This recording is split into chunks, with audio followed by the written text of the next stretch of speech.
Guys, അപ്പൊ ഇന്നൊരു family vlog ആയിട്ടാണ് വന്നിരിക്കുന്നത്. അപ്പൊ ഈ ബസ്സിൽ എന്റെ ഉമ്മയും നസയും ഉണ്ടായിരുന്നു. അപ്പൊ അവരെ വിളിക്കാൻ വേണ്ടിട്ട് ഞാൻ താഴോട്ട് വന്നതായിരുന്നു. അങ്ങനെ വീട്ടിലോട്ട് പോകുമ്പോഴാണ് ലളിതാത്തയും മക്കളും ബൈക്കിന് വരുന്നുണ്ട്. അങ്ങനെ നമ്മൾ എല്ലാവരും കൂടെ കുറെ നേരം സംസാരിച്ചിരുന്നു. രാത്രി ആയത് അറിഞ്ഞില്ല. അങ്ങനെ നമ്മൾ രാത്രിത്തേക്കുള്ള ഫുഡ് സെറ്റ് ആക്കാണ്. അത് നെയ്ച്ചോറാക്കാന്ന് വിചാരിച്ചു. പിന്നെ അത് നമ്മൾ ബിരിയാണിയിലേക്ക് മാറ്റി. നമ്മൾ ബിരിയാണിന്റെ എല്ലാ സാധനങ്ങളും സെറ്റ് ആക്കി. പിന്നെ ഇളക്കാനായിട്ട് നമ്മളെ ആദിലാണ് കേട്ടോ വന്നത്. നമ്മളെ പ്രവാസി ആദിലാണ്. അപ്പൊ നമ്മൾ ഈ ഇളക്കിക്കൊണ്ടിരിക്കുന്ന നമ്മൾ ആദില് ഗൾഫിൽ നിന്ന് വന്നതിന്റെ പരിപാടിയാണ് കേട്ടോ. അപ്പൊ നിങ്ങൾ വിചാരിക്കും 2-3 കൊല്ലമൊക്കെ കഴിഞ്ഞിട്ട് വരിക. അത് വെറും 6 മാസം കഴിഞ്ഞിട്ട് വന്ന ആളാണ്. അതൊന്ന് വൈറലാക്കി കൊടുക്കാൻ വേണ്ടിട്ട് പറഞ്ഞിട്ടുണ്ടായിരുന്നു. അതുകൊണ്ട് മാത്രമാണ് ഞാനിത് പറഞ്ഞത്. അപ്പൊ ഇന്നത്തെ ബിരിയാണി മൊത്തം അവന്റെ കയ്യിലായിരുന്നു. ഇളക്കിക്കൊണ്ടിരിക്കും. പക്ഷെ ഒരു ഫോൺ വന്നാൽ പിന്നെ ആളെ കാണില്ല കേട്ടോ. അങ്ങനെ നമ്മള് അടുക്കളയിൽ ഇരുന്നായിരുന്നു എല്ലാവരും കൂടെ അങ്ങോട്ടും ഇങ്ങോട്ടും കുറെ നേരം സംസാരിച്ചത്. അപ്പൊ നമ്മൾ മെയിൻ ആയിട്ട് സംസാരിച്ച കാര്യം എന്ന് പറയുകയാണെങ്കിൽ നമ്മളെ ഇൻസ്റ്റയിലും ഫേസ്ബുക്കിലും യൂട്യൂബിലും ഒക്കെ വൈറലായിക്കൊണ്ടിരിക്കുന്നത് നമ്മളെ സെലീന താത്താനെ കളിയാക്കാണ് കേട്ടോ. ഇവരൊക്കെ ഉമ്മയും ലളിതാത്തയും ഒക്കെ സെലീന താത്ത പാടുന്ന പാട്ടും ഡാൻസും ഒക്കെ വെച്ച്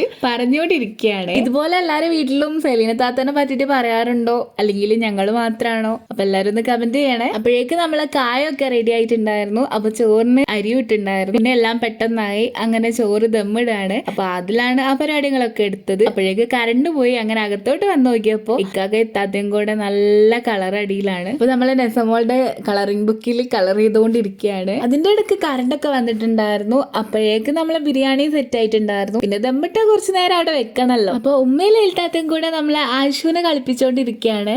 അങ്ങനെ അതില് കറണ്ട് വന്നപ്പോ നമ്മളെ റിംഗ് ലൈറ്റ് ഉണ്ട്, അതെടുത്തിട്ട് കുറെ DJ പോലെ ഒക്കെ വെച്ചിട്ട് പാട്ടൊക്കെ വെച്ചിട്ട് കുറെ നേരം കളിച്ചു.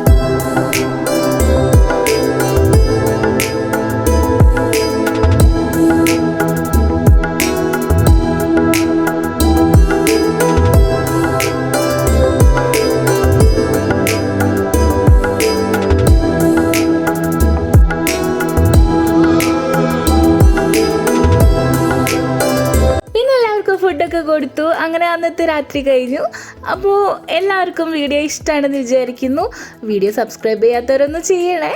അപ്പോൾ അടുത്ത വീഡിയോ കാണാം. ബൈ.